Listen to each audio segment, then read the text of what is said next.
Yeah. Ah, élu conformément à la folie des dieux, nous prêchons par le rap, nous ne falsifions pas les écritures, on veille à maintenir le cap. La folie des dieux qui est plus sage que les hommes nous a établis et c'est ça qui étonne. Comme la Bible dit par nos mélodies, à travers nos prods, on prêche, on calme les âmes. Tu as choisi les choses folles et les choses faibles, les moins forts et les moins fiables, les poltrons ou les moins stables, les rappeurs, les incapables, méprisables, tirés du sable. La Bible déclare qu'il fait grâce à qui il veut, il envoie c'est lui qui se donne et ses livres. Il est souverain, il répond de son esprit sur toute chair et sur le rappeur aussi. Le dit l'apôtre Paul, notre prédication ne repose pas sur les discours persuasifs de la sagesse humaine, mais sur une démonstration de puissance et d'esprit. Oui, Dieu donne un sens à notre musique et la croissance en esprit et en connaissance. Oui, tout ça paraît fou, mais gloire à Dieu, l'esprit agit. Il se sert des hommes fragiles qui en rappant prêchent l'évangile. Romains 9, 21 dit qu'il est le maître de l'argile. Donc il en fait ce qu'il veut, un vase d'honneur ou un vase d'un usage vil. Dieu a choisi les choses folles du monde pour confondre avec les sages. Entre autres le rap au travers duquel on prêche le message. Au KLM dans le péché, le téléphone a sonné. L'appel de Dieu a interrompu mes rêves, j'étais supposé foncer dans le rap game, dans le rap fame, faire des mixtapes et des bad names. J'avais tout sur les potes fame, c'était pas le same, mais Jésus m'a ordonné d'enflammer le ball game. On délivre avec nos rimes, à des monts tout bas, tout ça. Mélange de rap et de feu comme une casquette sur Ida Rossa. Même sans accueil, on prêche, et on attend un par un. Alléluia. Kobombe siliye oyo atabambonge oyo elamba yango yango. Et puis c'est très simple, le français nous semble un peu difficile. C'est il, à l'émission plan. Il était d'une voix, il, en l'an 1902, être net, il alla au paradis, dans un certain de mort. Il voulait mener les tous à Yerevan, Charles Leclerc. Et pour que ce tournoi cesse, au temps de la 17, de la guerre 14-18, il vola entre 19 et mourit dans notre lot de fer.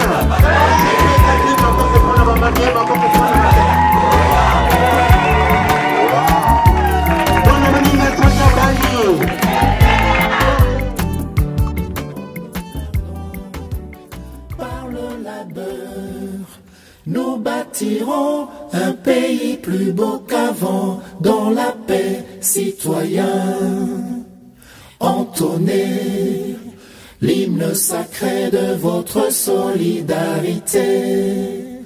Fièrement saluez l'emblème d'or de votre souveraineté.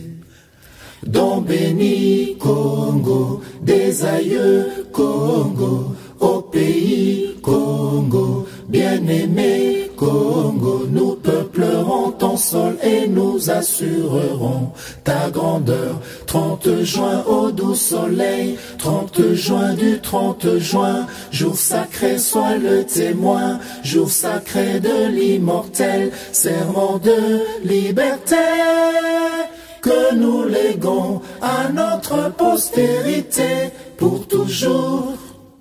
Il n'y a pas eu opposition. Maintenant, on va demander ici, c'est quelqu'un qui s'oppose à ces mariages. Parce que s'il y a quelqu'un qui s'oppose à ces mariages, on ne peut pas célébrer ces mariages. Est-ce qu'il y a quelqu'un qui s'oppose à ces mariages? Azate.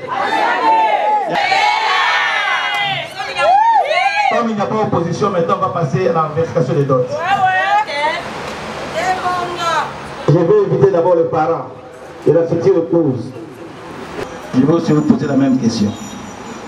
Est-ce que M. Jean-Paul a tout donné? Il a tout donné.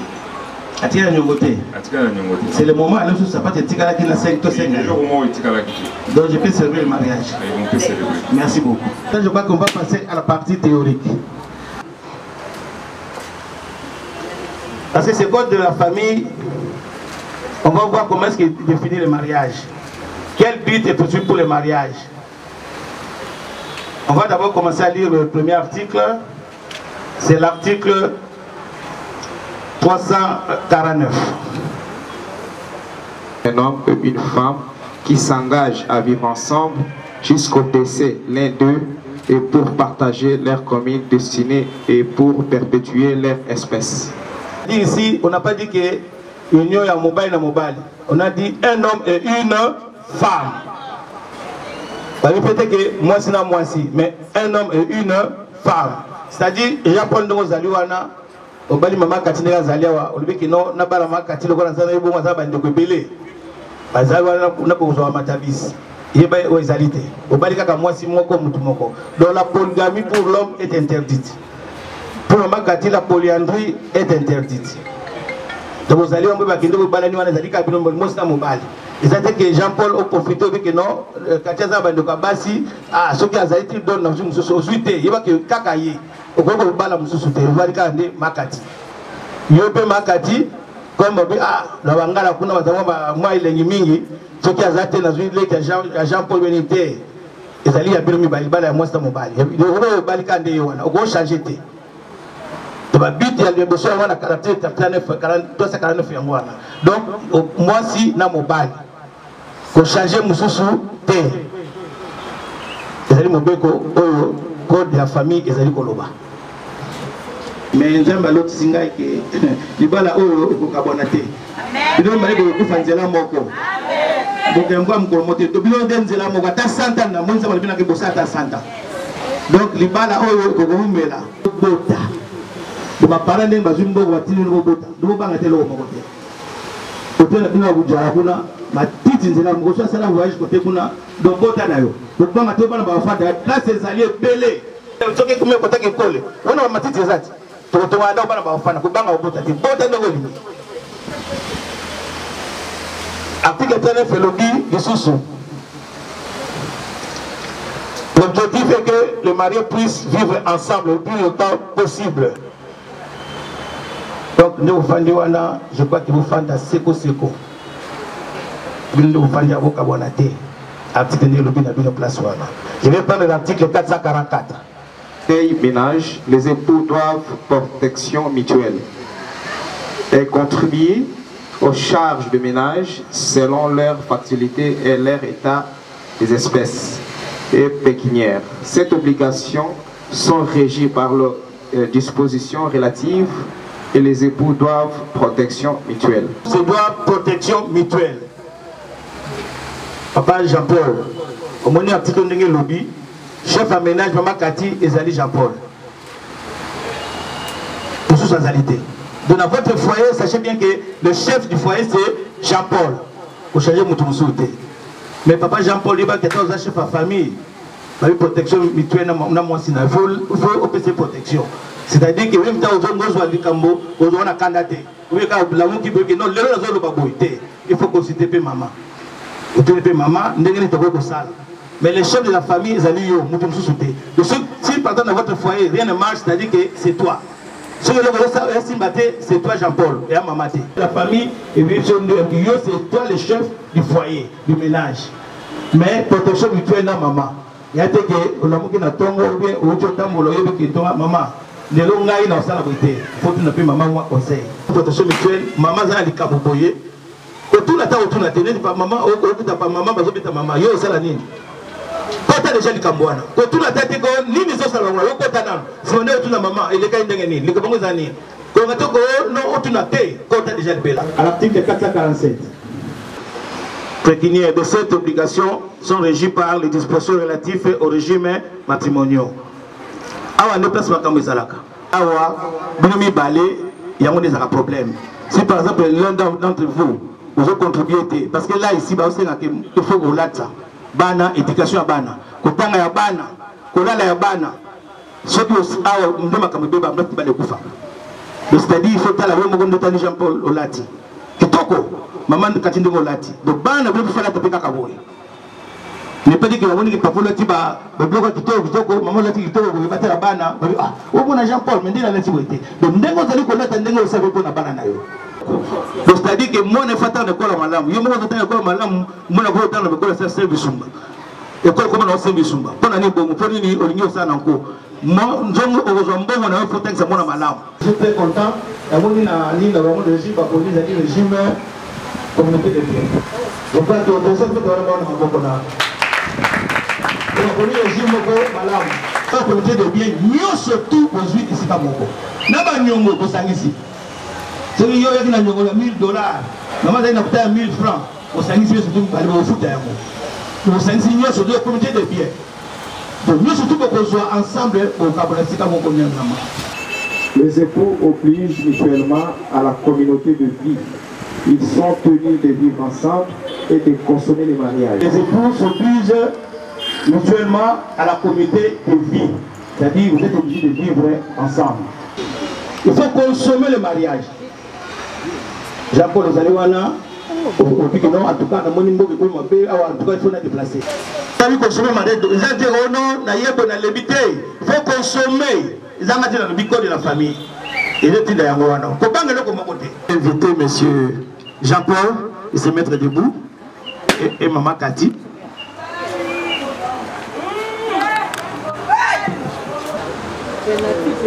Je vais commencer à poser la question à M. Jean-Paul.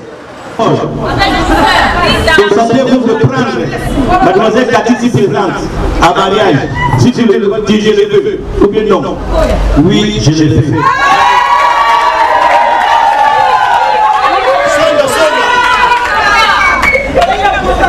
La même question, je crois que vous pouvez. On a dit ma camoufle dans le bien. Sentez-vous de prendre M. Jean-Paul si présent en mariage? Oui, je l'ai vu.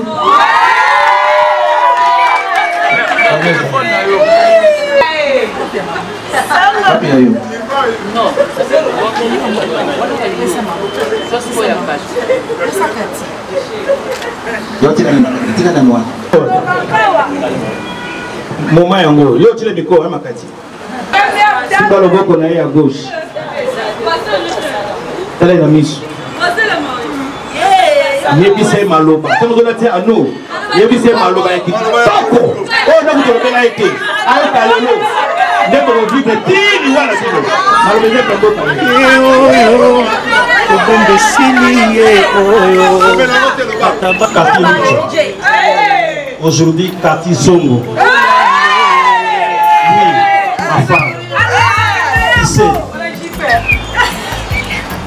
J'étais humilié, mais Dieu était toujours à ma côté.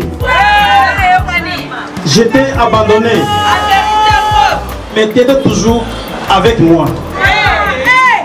Dieu était toujours me rappeler la promesse que JP, ça ira. Aujourd'hui, voilà, nous sommes ensemble. Je t'aime.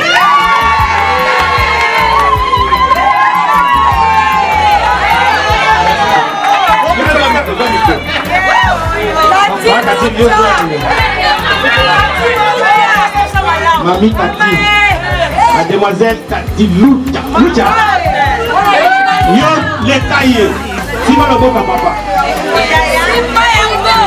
Le bel maloba. Quel est le bel maloba. Oh, il y a celui de Kaoya Lobi. Yo dominé un mot. Dans le besoin de Loba. Depuis le jour où tu m'avais rencontré, c'est le jour où tu avais trouvé ma joie. Bien que tu ne sais pas, mais comme c'est le jour précieux, je suis obligée de te le dire. Car tu fais ma joie, je suis beau. Tu es tout dans mes pensées et dans mon cœur. Je t'aime chérie, tu es mon amour. Je t'adore bébé.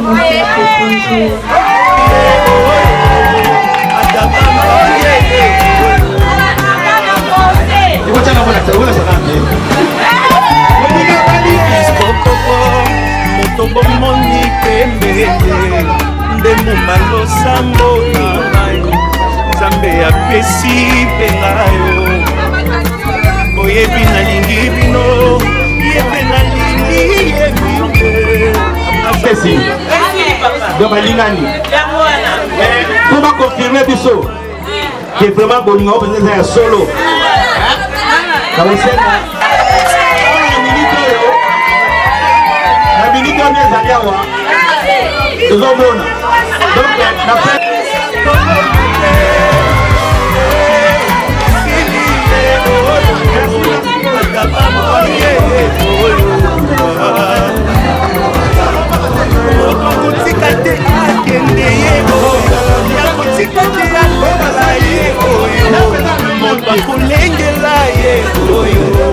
Nzambe apesi moto akomema na famille moto ya koyokela ye oyo mokolo na kovwa makaka ye motonga nalingi ye oyo baninga boyoka ye moto bolukaki ye aleki bango nyonso ye oyo moto azelisanga ye oyo moto akopesa bolingo ye ya kobokola na ye bana ye oyo moto ya baprincipe ye oyo motema elingi azawapi ye oyo liboso nanga aleki bango nyonso ye oyo merci Jésus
et Eridado. Et voilà, la commune de Lemba est bien représentée. Alors maintenant, Monsieur Jean-Paul, Madame Cathy, Jean-Paul Songo, de l'Onavo comme Bongo. Après, vous dites la prestation de votre serment pour la Libala Oyaleno. Je vous unis époux et épouse à partir d'aujourd'hui. Par le pouvoir qui sont conférés par l'officier d'État civil. Diplôme et on avance on le fait à Sugoyo, à droite. Waouh. Jean-Paul Obioko, et même bas témoin, et même bas parrain. Même bas parrain, ok. Waouh. Ricardo Famewawa. On va continuer par l'hymne national. Oui. Alors, si tout va bien, tout est bien fini, tout a bien commencé. Et le ciel semble être un peu nuageux, Rennes, et même les Lembaltais dont je salue Bonalemba. Waouh! C'est bon. Didier, on n'a pas l'hymne national sur ta planète. On va balbutier. Stand up. Nous bâtirons un pays plus beau qu'avant, dans la paix, citoyens. Entonnez l'hymne sacré de votre solidarité, fièrement saluez l'emblème d'or de votre souveraineté. Don béni Congo, des aïeux Congo, au pays Congo, bien-aimé Congo, nous peuplerons ton sol et nous assurerons ta grandeur. 30 juin au doux soleil, 30 juin du 30 juin, jour sacré sois le témoin, jour sacré de l'immortel, serment de liberté que nous léguons à notre postérité pour toujours. Ye oyo kobombe sili ye oyo ata bambonge ye oyo namba yango yango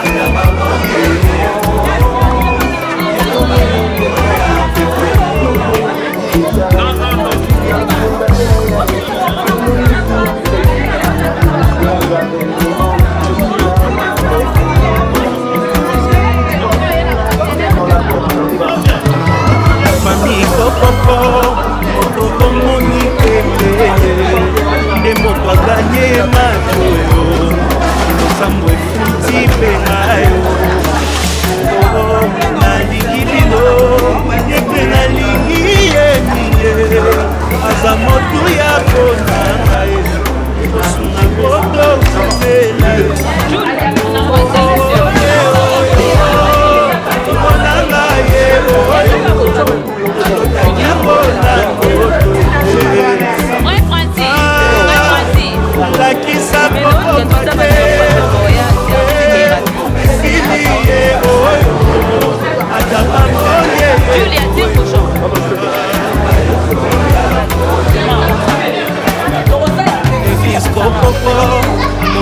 moni pembe ndemo malosambo nzambe apesi pengayo oyebi nalingi bino yepe nalingi yebine aza motu ya komana bosambela topambamae